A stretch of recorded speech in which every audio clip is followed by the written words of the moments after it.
गंगा, बेटा गंगा, बाबा. कसला विचार करतेस बेटा?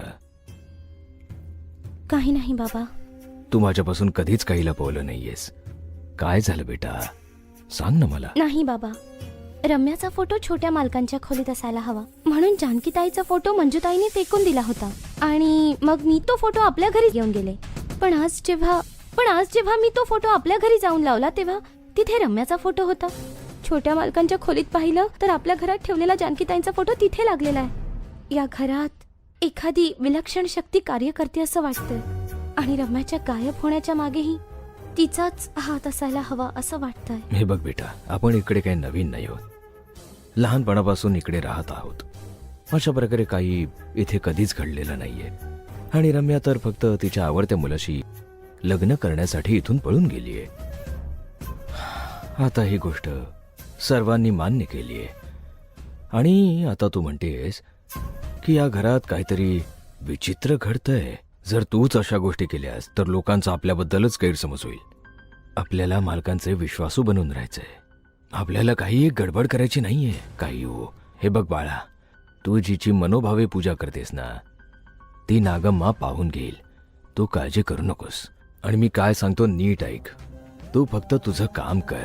तू मालकांना औषध दिलंस का बेटा? काय ग, औषध दिलंस का मालकांना? नाही बाबा. मग जा आधी त्यांना औषध दे. ठीक आहे.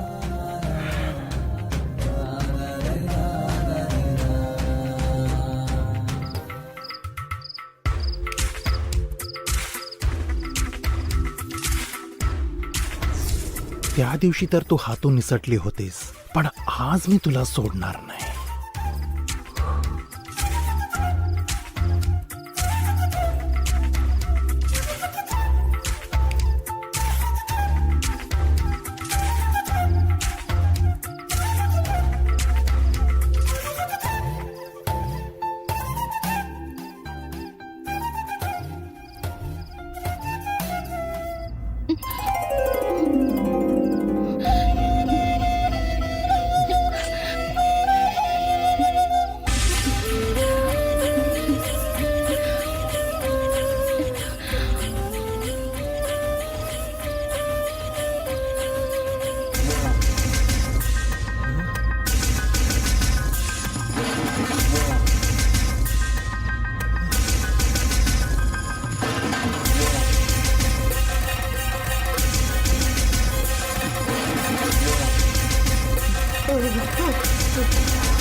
बघ, काहीच नाहीये, फक्त पुस्तकं आणि कपडे.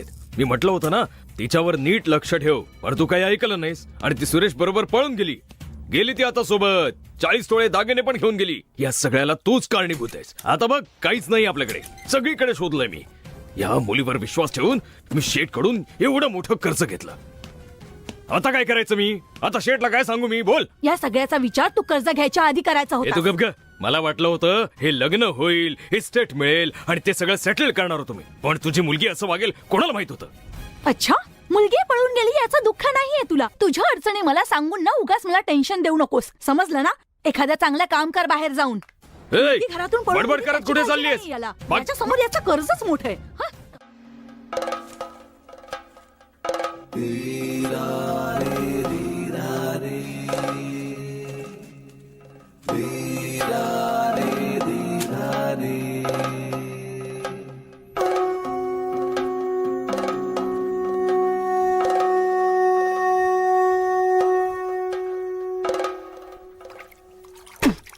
उद्या मला 1 दिवसाची सुट्टी हवी होती. जरा जाऊन तुम्ही मालकांशी बोला ना.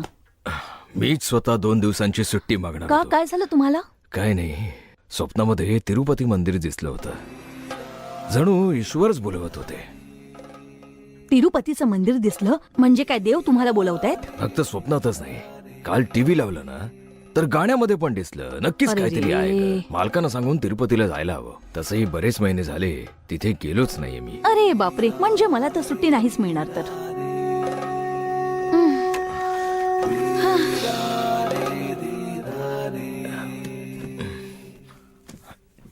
छोटे मालक, तुमच्यासाठी काही प्यायला आणू का?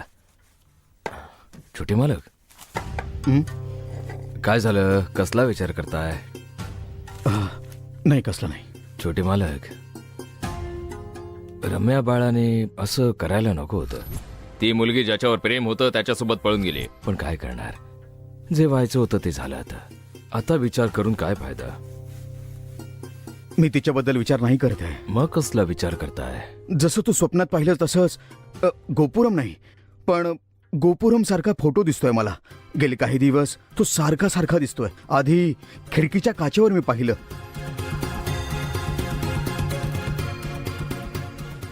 आणि मग उदबत्तीच्या ठिणगीमध्ये दिसलं, आणि त्यानंतर पेंटिंग करताना दिसलं. आणि मग तोच सिम्बॉल मृदेश्वर मंदिर या नावाने जो पेपर आला होता ना आपल्या घरी, त्यावर देखील तेच चित्र होतं. सारखं सारखं ते चिन्ह मला का दिसतंय तेच मला कळत नाहीये. पण मला मात्र समजलंय. फक्त गोपुरम दिसत होतं ते आता मंदिराच्या नावासकट दिसतंय. मला असं वाटतं की त्या मंदिराच्या पुजाऱ्यांना तुम्हाला भेटायचं असावं. मंदिरात जाऊन पूजा करणं चांगलेच असतं. जेव्हा कधी तुम्हाला वाटेल तेव्हा मंदिरात जाऊन या तुम्ही. मी पण अगदी तोच विचार करतोय. तुम्ही अगदी योग्य विचार करताय छोटे मालक. जाऊन या, सगळं काही ठीक होईल.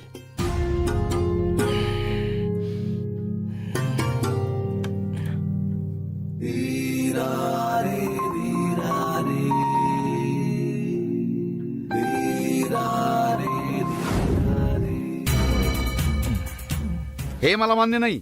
मला काही माहित नाही. शेठ, मुलगी दागिने घेऊन पळाली. आता द्यायला काहीच नाही माझ्याकडे. बरं मग व्याज दे माझं. व्याज तर रक्कम परत देताना देतात ना शेठ. वर्ष लागतील परत करायला, आणि व्याज सुद्धा अडकून राहील. आधी मला व्याज दे. चल. द्यायला माझ्याकडे काहीच नाहीये शेठ. आजचा एक दिवस द्या ना शेठ. जर फसवायचा विचार केलास तर बाहेर जी दणकट पोरं ठेवली आहेत ना मी, त्यांना फक्त 50,000 दिले ना की तुला गायब करतील ते. असं काय करू नका शेठ. तुमचे पैसे देईन मी. आता तुम्ही निघा ना प्लीज. उद्या येतो मी.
अरे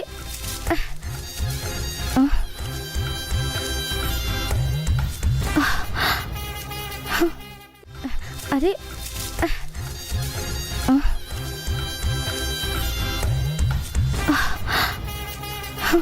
तुम्ही इथे या बघू.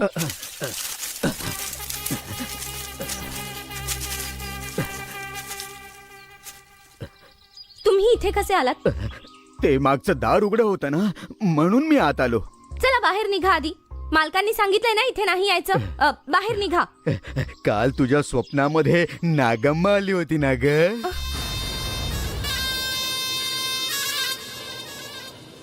नागम्मा माझ्या स्वप्नात आली होती हे तुम्हाला कसं कळलं? ती तुझ्या स्वप्नामध्ये येणार आहे हे तिने मला आधीच सांगितलं होतं ना ग. अच्छा, तुझी पूजा झाली का ग? मी तिला एकदा पाहू शकतो का? हा, पाहू शकतो? ओंकार, याला इथून बाहेर काढ. फक्त एकदाच पाहायचं मला, एकदाच. जर हा पुन्हा आला तर याला आत घेऊ नकोस. फक्त एकदा बघायचंय मला बाळा. एकदाच बघायचंय. ठीक आहे, लवकर पहा. ठीक आहे लवकर आलो मी.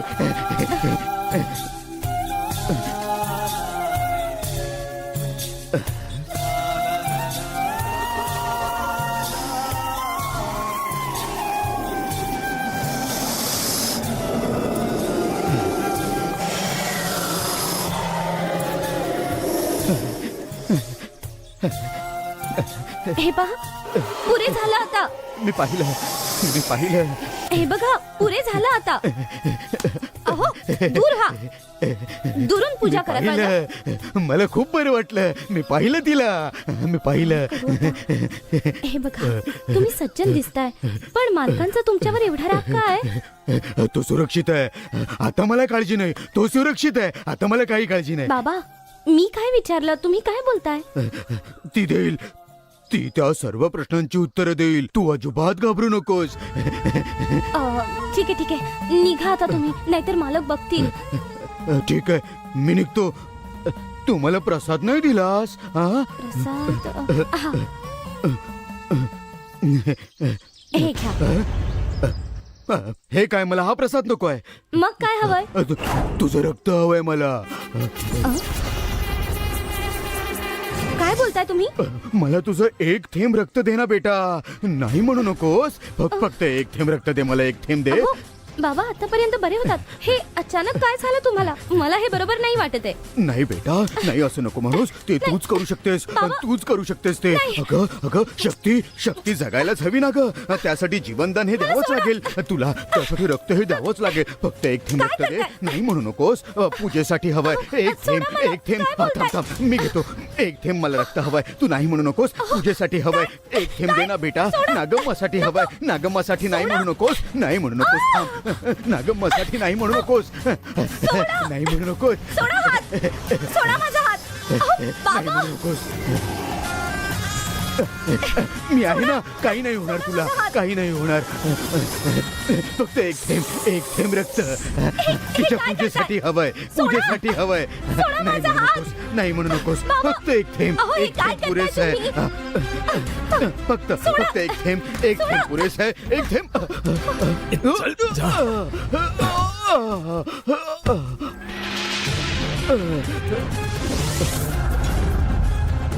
गंगा बेटा, याला आत कोणी येऊ दिलं? वेडी झालीस का? चल आत जा. चल निघ रे. जा थांबा. जा इथून. मला जाऊ द्या. मला माझ्या नागम्मासाठी जाऊ द्या. अरे जाऊ द्या. चल.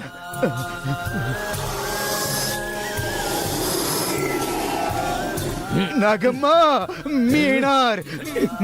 थांब. फक्त एक थेंब. ती सोडणार नाही कोणाला. ती येणार. ती सोडणार नाही. एक थेंब रक्त. ती सोडणार नाही. मी येणार.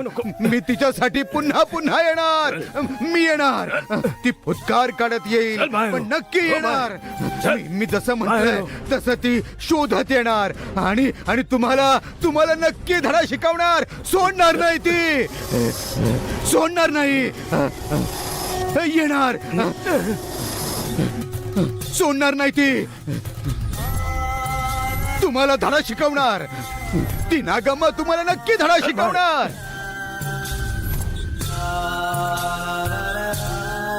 तिला अजिबात दुर्बल समजू नका. नागम्मा, माझी नागम्मा. चल.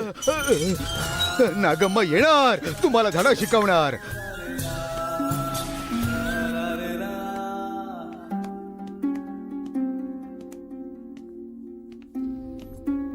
बाबा, काय झालं बेटा? बाबा, मला जरा मंदिरात जायची इच्छा झाली आहे. काय सांगतोस बेटा? तू मंदिरात जाणार आहेस? मला तर आश्चर्य वाटतंय. नाही बाबा, 1 वर्ष झालं माझ्या डोळ्यासमोर एक चिन्ह दिसतंय. काही दिवस झाले ते सतत दिसतंय. आजच्या पेपरमध्ये ते चिन्ह मुर्डेश्वर मंदिराच्या जाहिराती सोबत आलं होतं. म्हणून मी विचार करतोय की जाऊन येऊ. तू मंदिरात जातोयस ही आनंदाची गोष्ट आहे. पण सध्या काळ चांगला नाहीये. हे तुम्ही काय बोलताय? अरुण, रम्या घर सोडून गेली तेव्हापासून घरातले सगळे जण खूपच दुःखी आहेत. हे सगळं घडल्यापासून कोणाचंही मन थाऱ्यावर नाहीये. आणि अशा वेळी मी तुला बाहेर सोडू? मग तू कुठे आहेस, कसा आहेस, मला काळजी लागून राहील. हे बघ, मुरुडेश्वर मंदिरात आपण नक्की जाऊ, पण आज नाही. आज तर पौर्णिमेची पूजा पण आहे. तू घरातच थांब. बाबा, मी दर महिन्याला या पौर्णिमेच्या पूजेत भाग घेतो ना, पण सातत्याने डोळ्यासमोर काहीतरी दिसतंय. ते जाणून घेतल्याशिवाय मलाही चैन नाही पडणार बाबा. माझंही सगळं लक्ष तिथेच आहे. फक्त एकच दिवस ना बाबा. नको बेटा, तू घरीच थांब. बाबा प्लीज बाबा, माझं म्हणणं तरी ऐकून घ्या तुम्ही. फक्त एक दिवस बाबा, कृपा करून तुम्ही तरी नाही म्हणू नका. ठीक आहे, थांब, मी आलो.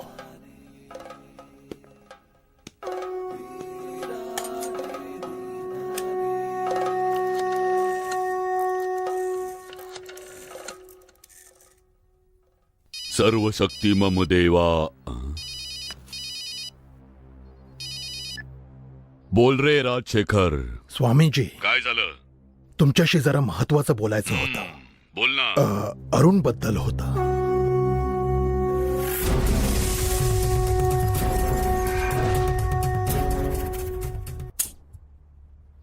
Hello. Swamiji, hello. Swamiji, hello. Hello, hello. Hello.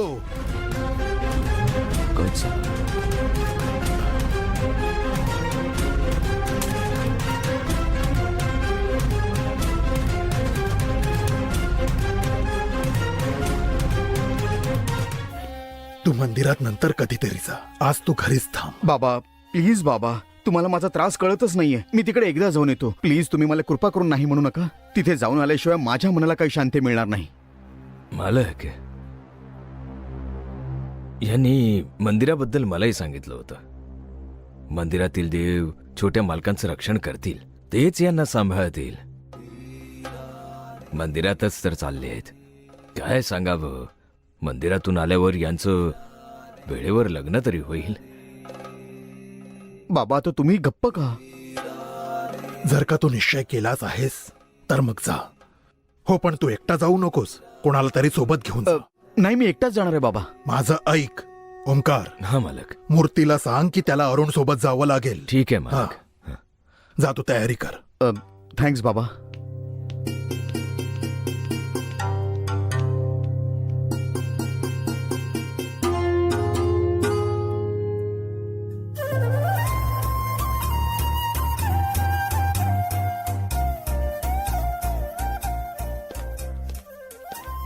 Ganga, मला जरा कॉफी दे. छोटे मालक चाललेत, ते गेले की लगेच आणते. हा, कुठे चाललाय तू? माहित नाही. ए ए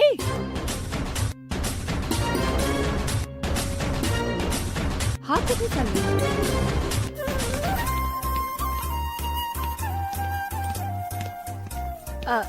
जावई बापू, तुम्ही कुठे बाहेर निघालात का? कुठे चाललात?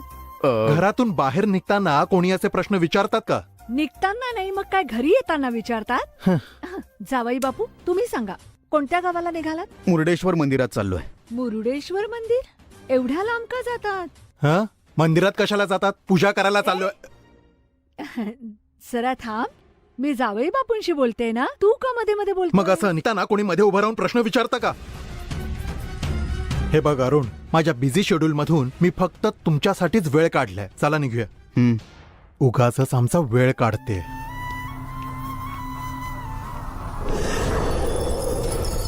तुम्हाला काही इतर कामं नाही आहेत का?